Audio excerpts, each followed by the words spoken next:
بسم اللہ الرحمن الرحیم۔ السلام علیکم ورحمۃ اللہ وبرکاتہ۔ میرے معزز اطباء کرام، یہ ہماری جو دوسری نشست ہے، یہ چند دن پہلے گزرنے والے ہمارے الیکشن کے حوالے سے ہم اس الیکشن کا حصہ بنے الحمدللہ۔ اس الیکشن کو ہم نے جیسے بھی ایگزامن کیا، اس الیکشن جو کمپین تھی اس کا بھی حصہ رہے، پھر جو ووٹنگ کا سلسلہ تھا اس کا بھی حصہ رہے، اور اس سارے الیکشن کے پروسیس میں جو ہم نے کچھ تجربات حاصل کیے، جو ہم نے سیکھا، آج وہی دوستوں کے ساتھ جو ہے وہ شیئر کرنا چاہتا ہوں۔ سب سے پہلے تو تمام اطباء کرام سے گزارش ہے کہ ہمیں اپنے حقوق کے بارے میں پتہ ہونا چاہیے۔ جو ہمارے حقوق ہیں،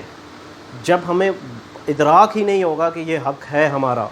تو جب وہ سلب کیا جائے گا یا ہم سے چھین لیا جائے گا تو ہمیں کیا پتہ چلے گا کہ وہ ہمارا حق تھا بھی یا نہیں۔ تو سب سے پہلے جو ہے میرے طبیب کو آگاہ ہونا چاہیے۔ اس کے لیے ہماری بھی ذمہ داری ہے، ہم اپنے تئیں کوشش کریں گے۔ ہر طبیب کی ذمہ داری ہے، یہ صرف سیاسی جماعتوں کی ذمہ داری نہیں ہے کہ جو الیکشن میں اترے، انہوں نے الیکشن لڑے، وہ جماعتوں کی شکل میں تھے، کچھ نئی جماعتیں بھی آئیں، کچھ ہر 5 سال کے بعد کچھ نئے کینڈیڈیٹس بھی آتے ہیں، کچھ پرانے ہوتے ہیں۔ وہ الیکشنوں کا ایک ہمارے پاکستان کا ایک ماحول ہے، جیسے ہمارے عام روٹین والی سیاست کا ایک ماحول ہے، اسی طرح ہماری طبی سیاست کا بھی کوئی ملتا جلتا ہی ماحول ہے۔ تو یہ ہر طبیب کی اپنی ذاتی ذمہ داری بھی کچھ بنتی ہے۔ جب وہ اس علم کو سیکھ کے آیا اس فیلڈ میں، تو اس فیلڈ کے پروز اینڈ کونس جو ہیں، اس فیلڈ کے اندر جو بھی اس کو اچھائیاں ہیں جنہیں وہ لے کے چل رہا ہے، اور جو اس کے مسائل ہیں جو اسے درپیش ہیں، ان کا بھی اسے ادراک ہونا چاہیے۔ ہم نے جو کمیاں محسوس کی اپنے طبیب کے اندر، وہ سب سے پہلے میں اس کی طرف آتا ہوں کہ ہمارے طبیب کو پتہ نہیں ہے کہ میری منزل کیا ہے، اور جب انسان کو اپنی منزل کا پتہ نہ ہو تو وہ کہیں پہنچ نہیں سکتا۔ سب سے پہلے جو ہے کہیں بھی سفر کرنے کے لیے، کہیں بھی جانے کے لیے، آپ کا ایک ٹارگٹ ہونا چاہیے، آپ کی ایک منزل ہونی چاہیے، ایک گول ہونا چاہیے۔ اگر آپ کا گول ہی نہیں ہے کوئی، تو پھر آپ کہاں پہنچ سکتے ہیں؟ پھر آپ کی ساری جو صحیح ہے کوشش ہے وہ نقصان میں ہی جائے گی، وہ وقت کا ضیاع ہوگا، وہ پیسے کا ضیاع ہوگا۔ آپ کو اپنی منزل کا تعین کرنا ہے۔ فروغ طب بعض تنظیمیں لے کے چل رہی ہیں، ان کا ایک مشن ہے، ایک مقصد ہے، ایک ٹارگٹ سیٹ کرتے ہیں کہ ہم نے طب کے فروغ کے لیے کام کرنا ہے۔ طب کے فروغ طب کا ایک لفظ جو ہے، یہ کوئی چھوٹا سا لفظ نہیں ہے، اپنے اندر بہت زیادہ وہ جامعیت رکھتا ہے، بہت ایک وسیع فیلڈ ہے۔ اسی طرح طبیب کا تحفظ ہے، یہ ایک چھوٹی سی جو ہے وہ لفظ نہیں ہے طبیب کا تحفظ کرنا۔ اگر ایک جماعت یہ اپنی ذمہ داری لیتی ہے، اپنے کندھوں پہ بار اٹھاتی ہے کہ میں طبیب کا تحفظ کروں گا، یا میری جماعت کا منشور یہ ہے، میری جماعت کا منشور ہے طبیب کا تحفظ کرنا، تو یہ ایک بہت بڑا ایک کام ہے، بہت ساری جہتیں ہیں اس میں۔ فروغ طب کے حوالے سے جو ہم نے وہاں پہ دیکھا، سمجھا، جو ہمیں سمجھ آیا، وہ کچھ ایسے تھا کہ ہمیں سب سے پہلے تو ہمیں اپنی تھوڑی سی کمیاں یا کمزوریاں جو ہیں انہیں آئیڈینٹیفائی کرنا ہے، تاکہ ہم ان پہ ورک کر کے، ان پہ کام کر کے جو ہے، تو مستقبل میں آنے والے ہمیں جو چیلنجز درپیش ہوں گے، ان کے حوالے سے جو ہے ہم کوئی لائحہ عمل تیار کر سکیں، ہم کوئی اسٹریٹجی بنا سکیں جس پہ ہم آج سے ہی چلنا شروع کریں تو ہم اپنی اس منزل تک پہنچ سکیں۔ میرا طبیب جو ہے بے شمار اس وقت مسائل میں وہ گھرا ہوا ہے۔ وہ اپنے طب کے علم سے لے کے پریکٹس تک جگہ جگہ ہر قدم پہ اسے مسائل کا سامنا۔ سب سے پہلے جیسے ہمارے کالجز کا ایک ٹرینڈ ہے، میرے طبیب کو علم ہی نہیں دیا جاتا، اور یہ ایک سازش کے تحت نہیں دیا جاتا، اسے اتنا فیسیلیٹیٹ کیا جاتا ہے کہ بھائی تمہیں پڑھنے کی ضرورت ہی نہیں ہے، تم یہ ہر سال آؤ اور یہاں چند جو ہے وہ دنوں کے لیے ہمارے مہمان بنو، آؤ دیکھ کے کتابوں سے لکھو اور سال کے بعد پاس ہو جاؤ گے، 4 سال کے بعد ایک ڈگری لو، ڈپلومہ لو اور مارکیٹ میں چلے جاؤ۔ اب میرا طبیب اس پہ خوش ہے کہ مجھے پورا سال کہیں جانا نہیں پڑتا، مجھے پڑھنا نہیں پڑتا، مجھے کوئی تگ و دو نہیں کرنی پڑتی، میں سال بعد جاتا ہوں اور میں پیپر حل کر کے آ جاتا ہوں اور 4 سال کے بعد مجھے جو ہے ایک ڈپلومہ دے دیا جاتا ہے اور اس ڈپلومے پہ میں لیگل ہوں، میں مارکیٹ میں بیٹھ کر سے پریکٹس کر سکتا ہوں۔ اب یہ اس سے فائدہ کن لوگوں کے ہے؟ کیا طبیب کو اس کا کوئی فائدہ ہے؟ جو سمجھ رہا ہے میرا طبیب بہت معصوم ہے، میں اپنے اس معصوم طبیب سے ہی اس وقت مخاطب ہوں، جو سمجھ رہا ہے کہ میرے یہ فائدے کی چیز ہے، مجھے سال میں جانا نہیں پڑا، سال بھر جو ہے ریگولر اٹینڈنس میری نہیں ہوئی، مجھے پڑھنا نہیں پڑا، مجھے لکھنا نہیں پڑا، مجھے گھر آ کے ورک نہیں کرنا پڑا، مطالعہ نہیں کرنا پڑا، مجھے جو ہے وہ کسی قسم کی کوئی پریشانی نہیں ہوئی، پورا سال میں نے مجھے بغیر ٹائم دیے ہوئے بھی میں پاس ہو گیا۔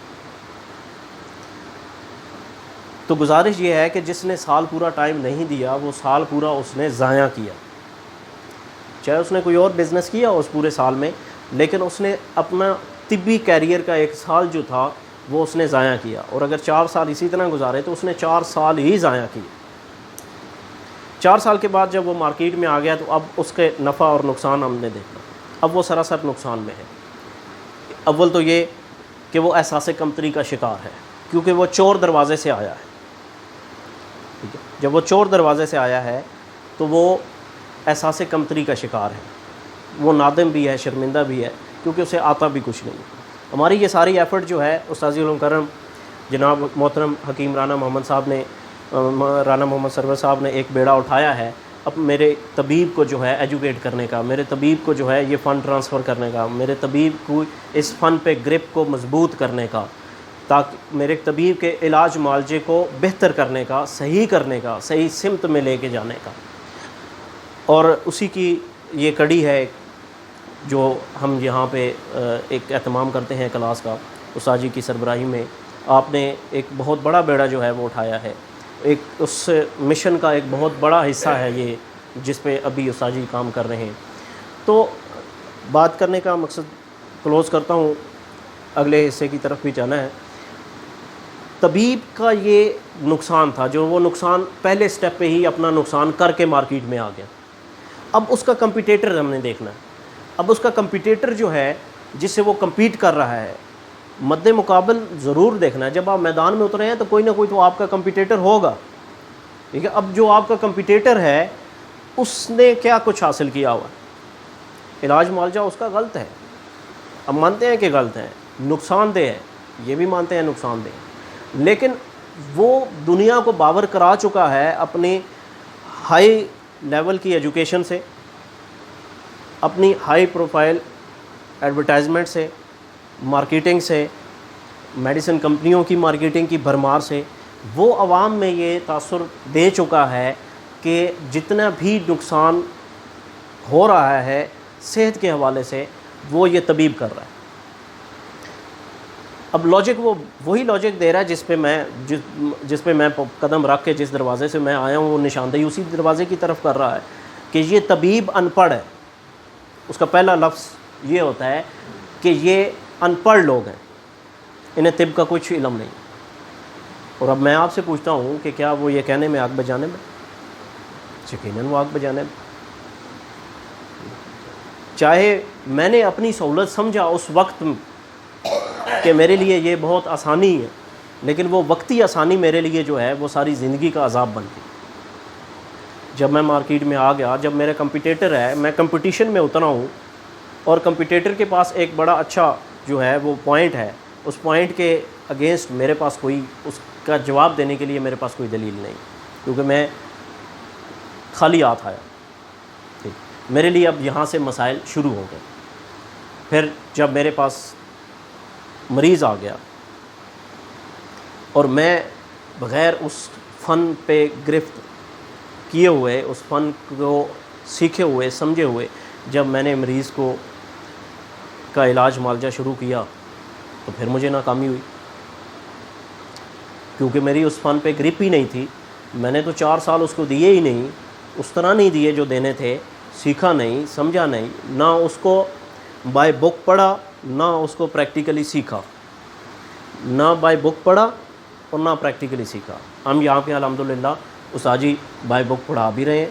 اور پریکٹیکلی طبیب کو جو ہے وہ علاج معالجہ سکھا بھی رہے ہیں۔ خیر جب گرپ نہیں تھی تو وہاں بھی اسے مار پڑی۔ یہاں اب اس نے دائیں بائیں سہارے لینے شروع کی۔ جب اس کا گھر پورا نہیں تھا، جب وہ خود پورا نہیں تھا، جب اس کا مطلب پورا نہیں تھا، تو اس نے پھر دائیں بائیں ہاتھ مارنے شروع کیے، تاکہ سہارے لینے شروع کیے۔ اب وہ ڈوبتے کو تنکے کا سہارا والے بات تھی کہ اسے سہارا ملا کرشی کی پروڈکٹ سے، ہمدرد کی پروڈکٹ سے، اجمل کی پروڈکٹ سے، فلانی پروڈکٹ سے، اور اسے یہاں اس لیول تک لانے میں ان اداروں کا ہاتھ بھی تھا، تاکہ یہ ہمارے اچھے جو ہیں وہ سیل مین بن سکے۔ ٹھیک ہے جی۔ اب وہ اچھے سیل مین تو بن گئے، اب انہوں نے روٹی روزی کمانی تھی، وہ مجبور ہو گیا میرا طبیب کہ وہ تمام تر کمپنیوں کی بنی بنائی ادویات سے اپنا مطلب بھر لے، یا پھر وہ دائیں بائیں اس نے سہارا لینا شروع کیا نسخہ جات کا۔ اب وہ نسخہ جاتی ایک معالج بن گیا۔ اب نہیں پتہ دوائی بنانی کیسے ہے، نہیں پتہ اس کا مزاج اب کیا طے ہو رہا ہے، نہیں پتہ کہ مریض کا مزاج کیا ہے، اور جب نقصان اٹھایا تو مارکیٹ میں پٹ گیا۔ سب سے پہلے جو ہمارا ٹارگٹ ہے فروغ طب کے حوالے سے، جیسے میں نے لفظ بولا فروغ طب کے حوالے سے، اس کے لیے ہمیں کچھ ٹارگٹ سیٹ کرنے ہیں۔ اس کے لیے جیسے استاد جی نے ایک مشن اپنے کندھوں پہ اٹھایا ہے، طبیب کی پریکٹیکلی بھی اس سے سکھایا جائے، سمجھایا جائے، اور اسے بائی بک بھی جو اصول اور قانون ہے، جو لا ہے، جو قانون ہے، وہ بھی اسے جو ہے وہ ازبر کروایا جائے، سکھایا جائے۔ فروغ طب کے حوالے سے یہ ایک جہت ہے۔ فروغ طب کے حوالے سے اب ہم نے اپنے مریض کے پاس جانا ہے، تو مریض میں ہمیں یہ شعور بھی دینا ہے، پہلے اپنے طبیب کو مکمل کرنا ہے، اس کے بعد ہم نے جانا ہے اپنے معاشرے میں، تاکہ اپنے اس طبیب پہ ان لوگوں کا جو ہے وہ امیج جو ہے، وہ جو پرانا امیج ہے بنا ہوا ہے، جو ایک غلط تاثر دیا گیا ہے، اس غلط تاثر کو مٹایا جائے، عوام میں اس کی پذیرائی ہو، عوام کا اعتماد اس پہ بحال کرانا بھی ایک جو ہے وہ اہم ذمہ داری ہے۔ جو ہم طباء کرام موجود ہیں اس وقت، اور کچھ قائدین کی شکل میں ہیں، کچھ ان کے سپورٹر ووٹر کی شکل میں ہیں، میں انہی سے مخاطب بھی ہوں، انہی میں خود بھی موجود ہوں، کیونکہ ہم نے بھی ایک جماعت کو جو ہے وہ سپورٹ کیا، ایک جماعت کی قیادت کے زیر سایہ ہم اترے میدان میں، اور ہم نے ووٹنگ کی، ووٹنگ کا حصہ بنے، ووٹ دیے، کاسٹ کیے، تو ہم ایک اس سلسلے کا حصہ ہیں۔ تو ہمیں یہ چند جو ہیں وہ سٹیپس جو ہیں وہ لینے ہیں، جو کمیاں ہم نے وہاں محسوس کی۔ تب فروغ طب کے حوالے سے سب سے پہلے تو اپنے طبیب کو جو ہے وہ پورا کیا جائے، اسے ایجوکیٹ کیا جائے، اسے اس لیول پہ لایا جائے کہ جیسے میرے استاد جی فرماتے ہیں کہ اگر کسی نے دوائی دی، اور حضرت صابر صاحب کے حوالے سے ہی آپ اکثر جو ہے آپ یہ ارشاد آپ فرماتے ہیں، اور وہ مریض ٹھیک بھی ہو گیا، مریض ٹھیک ہو گیا، اسے سمجھ نہیں تھی اس دوائی کی، علم نہیں تھا، اور مریض ٹھیک ہو گیا، خدا نے اسے شفا دے دی، تو پھر بھی اس نے ظلم کیا، بغیر جانے ہوئے اس نے اگر دوائی دے دی تو اس نے طبیب نے اپنے مریض پہ ظلم کیا۔ تو ہمیں پہلے تو اپنے اس طبیب کو جو ہے اس ظلم سے بچانا ہے، طبیب کو جو ہے وہ اس کا لیول جو ہے وہ اپ کرنا ہے، اور اس کے بعد ہم نے عوام میں جانا ہے۔ عوام میں جانے کے لیے ایک دو تجاویز جو ہے وہ ہمارے پاس ہیں۔ ایک تو یہ ایک سلسلہ ہے درس و تدریس کا، جو الحمدللہ جاری و ساری ہے، جو ہم چلا رہے ہیں، کر رہے ہیں۔ دوسرا، عوام میں اس میڈیسن کو جو ہے وہ متعارف کروانے کے لیے ہمیں کیمپنگ کی ضرورت ہے۔ ہر شہر میں مختلف سپاٹس ہونے چاہیے، اور تنظیموں کے جو ہے ماتحت یہ لگنے چاہیے، کیونکہ کوئی بھی کام جو ہے وہ سرمایہ کے بغیر نہیں ہوتا۔ میں اکیلا اگر اپنے مطلب پہ کیمپ کرتا ہوں تو ہو سکتا ہے کہ میں سال میں ایک ہی افورڈ کر سکتا ہوں، زیادہ نہ افورڈ کر پاؤں۔ کوئی دوسرا مجھ سے اچھی پریکٹس والا کوئی طبیب ہے تو وہ ہو سکتا ہے کہ 6 مہینے میں ایک دفعہ لگا لے، کوئی 3 مہینے میں ایک دفعہ لگا لے، ٹھیک ہے، اپنے مطلب پہ یہ کیمپنگ ہو سکتی ہے۔ تو اگر ہم اسے ایک جماعت اور ایک ایسا پلیٹ فارم بنا لیتے ہیں کہ ہم نے اسے مل کے ہر شہر میں، ایک شہر سے سٹارٹ کرتے ہیں، بڑھتے ہیں، جب اس میں اللہ برکت دے دوسرے شہروں میں جو ہے وہ کیمپنگ کا ایک سلسلہ جو ہے وہ بہت ضروری ہے، تاکہ آپ اپنی ادویات جو ہیں، آپ کا جو طریقہ علاج ہے وہ لوگوں میں متعارف ہو سکے، ٹھیک ہے جی۔ اس کے بعد آ جاتا ہے آپ جو اس الیکشن میں ہم نے دیکھا کہ ہمارے طبیب کو جو مسائل تھے وہ اس حوالے سے بھی تھے، کالجز کے حوالے سے بھی تھے۔ تو کالجز کو مجبور کیا جائے، ایک پریشر گروپ بنایا جائے، کالجز کو مجبور کیا جائے، چاہے وہ چند ہی ایڈمیشن لے۔ اب وہ تو ایڈمیشن لے دیتے ہیں کئی سو، اور کوئی ان کو پوچھنے والا نہیں ہے کہ طبیب آئے نہ آئے، 4 سال کے بعد ڈگری ہاتھ میں تھما دیتے ہیں، اسے کچھ نہیں آتا۔ اب وہ طبیب پٹے گا ہی نا مارکیٹ میں آ کے، ٹھیک ہے۔ انہیں بھی جو ہے ان کے ساتھ بھی بیٹھ کے کوئی لائحہ عمل طے کیا جائے کہ آپ ایسے ایڈمیشن نہ دیں بلکہ ایجوکیٹ کریں۔ جب آپ فیسیں لے رہے ہیں تو آپ پڑھائیں،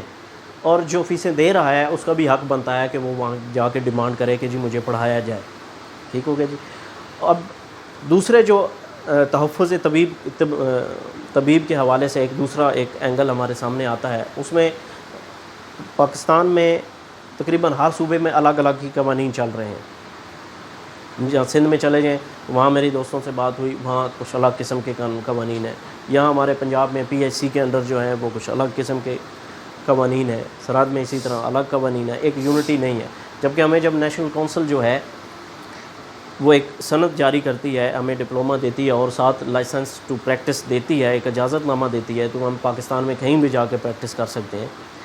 تو بڑی ایک عجیب سی مضحکہ خیز بات ہے کہ بندہ وہی ہے، پریکٹیشنر وہی ہے، سند وہی ہے، وہ پنجاب میں بیٹھتا ہے تو اس سے اور قوانین کے تحت چلنا پڑے گا، سرحد میں چلا جاتا ہے تو اس پہ اور قوانین لاگو ہیں، وہ سندھ میں چلا جاتا ہے تو اس پہ اور قوانین لاگو ہیں۔ ایک ہی ملک میں جو ہے یہ ریاست کے اندر ریاستوں والا ایک عجیب سا معاملہ ہے۔ اس حوالے سے بھی میرے طبیب کو مسائل کا سامنا ہے۔ پھر جو اسپیشلی PHC میں مسائل بنے ہمارے لیے، وہ ہماری طب کو تباہ کرنے کے لیے، ختم کرنے کے لیے، اور طبیب کا جو ہے وہ استحصال کرنے کے لیے جو PHC کے انڈر جو ہے وہ رولز لائے گئے، وہ بہت ہی خوفناک اور خطرناک ہیں۔ اس میں چند تو ایسے ہیں کہ اگر انہیں وہ 100% ایک ہی دن میں اگر امپلیمنٹ کر دیں سارے کے ساروں کو، تو میں آپ کو یہ بالکل 100% شیورلی بات کر رہا ہوں کہ ہمارا پورا طب کا یہ جو سیکشن ہے یہ ایک دن میں ختم ہو جائے۔ اس میں اتنے سخت قوانین ہیں کہ آپ کا مطلب جو ہے وہ ایک دن میں، آپ کی طب جو ہے اس کی بساط ایک دن میں لپیٹ دی جائے گی۔ یہ ابھی سٹیپ بائی سٹیپ چل رہے ہیں۔ ابھی آپ کو یہ کہا جا رہا ہے کہ آپ ایسے مطلب بنائیں اپنا، اس میں یہ ریکوائرمنٹ ہے، یہ ریکوائرمنٹ ہے، یہ ریکوائرمنٹ ہے، ٹھیک ہے۔ اس میں ایسی شکیں ہیں کہ اب آپ کے پاس یہ کینچی پڑی ہوئی ہے، آپ کے پاس کوئی نشتر پڑا ہوا ہے، کوئی چھری پڑی ہوئی ہے، تو آپ کا مطلب جو ہے وہ سیل ہو جائے گا۔ چھریاں بیچنے والا وہ ریڑھی پہ ڈھیر لگا کے بیچ سکتا ہے، اسے کوئی پوچھنے والا نہیں ہے، لیکن طبیب کے مطب میں اگر کینچی پکڑی جاتی ہے، برآمد ہو جاتی ہے، تو وہ سیل ہو جاتا ہے۔ یہ شک موجود ہے۔ پینٹ والا ڈرموں کے حساب سے اسپرٹ بیچ سکتا ہے۔